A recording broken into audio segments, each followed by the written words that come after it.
হচ্ছে যেটার জন্য আসলে আজকে ভিডিও করা যে খালেদা জিয়ার মৃত্যুর পরে আমরা অনেক সোশ্যাল মিডিয়াতে অনেক জায়গায় দেখতে পাইতেছি যে অনেক ভাইয়েরা যারা হয়তোবা বলার চেষ্টা করছে যে খালেদা জিয়া হয়তো আগেই মারা গিয়েছে বা সংবাদটা হয়তো প্রচার করা হয় নাই, বিভিন্ন বিএনপির বিভিন্ন কৌশলের কারণে এই প্রচার করা হয় নাই। তো আসলে এসব আসলে বলাটা ঠিক না।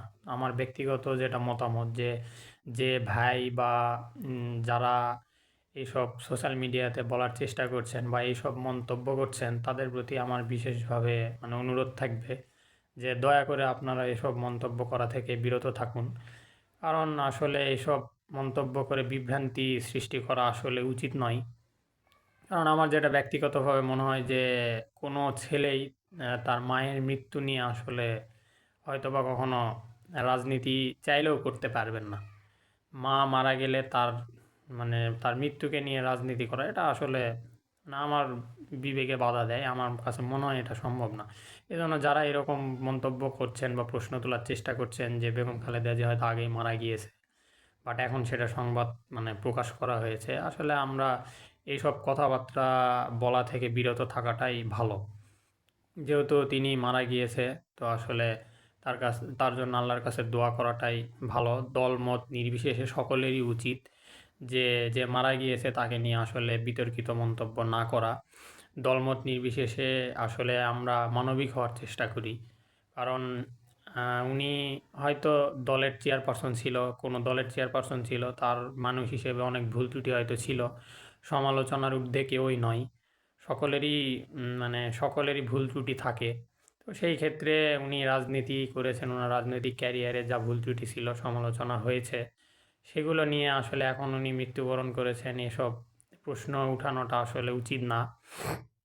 তো এটাই। আর আরেকটা বিষয় হচ্ছে ওনার মৃত্যু নিয়ে আসলে কেউ কোনো রকম উস্কানিমূলক কথাবার্তা দয়া করে বলবেন না। কারণ এখন অনেক ভাইটাল সময় যাচ্ছে, আর আমাদের বাংলাদেশের মানুষ, বিশেষ করে আমরা বাঙালি যারা, আমরা অনেকটাই আবেগী, অনেকটাই আবেগপ্রবণ। আমরা আবেগের বশে পড়ে আবেগের তাড়নায় আসলে অনেক কিছু করে ফেলি, যেটা আসলে ওই আবেগ মানে বেশি কাজ করে আমাদের মধ্যে, বিবেকটা একটু কম কাজ করে। বাট যখন আবেগটা কেটে যায় তখন আমাদের বিবেকটা কাজ করে, বিবেক জাগ্রত হয়, তখন আমরা বুঝতে পারি যে আবেগের বশে আসলে আমরা হয়তো অনেক ভুল করে ফেলেছি। তো যার কারণে আসলে উস্কানিমূলক কথাবার্তা বলাটা ঠিক নয়। কারণ এই সময়ে যদি আমরা উস্কানিমূলক কথাবার্তা বলি তাহলে হয়তো বা দেখা যাবে অনেক জায়গায় অনেক হয়তো মতবিরোধ তৈরি হবে। এর থেকে হয়তো বা আরও সংঘর্ষের রূপ নিতে পারে। এই জন্য আমাদের সকলেরই উচিত এখন সংযত হয়ে থাকা এবং আমাদের বাংলাদেশের রাজনীতি থেকে যে একজন বর্ষিয়ান রাজনীতিবিদ যে আপনার চলে গিয়েছেন, বিদায় নিয়েছেন, তার যে রাজনৈতিক ক্যারিয়ারের সমাপ্তি ঘটেছে, তার এইটাকে আসলে আমরা যাতে শক্তিতে রূপান্তরিত করে আমরা সকলে একত্রে মিলে যেন দেশকে সামনে এগিয়ে নিয়ে যেতে পারি, এই চিন্তাই করা উচিত। তো সর্বশেষ সকলের প্রতি এটাই আমার আহ্বান, আমার আজকে ভিডিও করার মেন উদ্দেশ্য এটাই যে দয়া করে আমরা কোনো রকম কোনো বিভ্রান্তিমূলক মন্তব্য না করি। সেটা সে যে দলেরই হোক, আওয়ামী লীগ, বিএনপি, জামাত, এনসিপি, জাতীয় পার্টি, যেই দলেরই হন, দয়া করে কেউ কোনো খারাপ মন্তব্য না করি।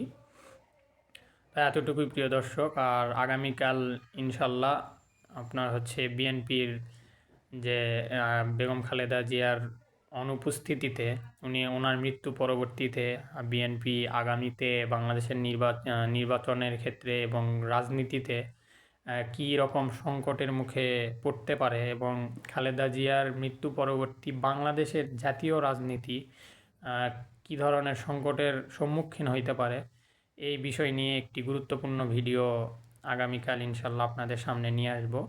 ততক্ষণ সবাই ভালো থাকুন, সুস্থ থাকুন, সাবধানে থাকুন। আসসালামু আলাইকুম।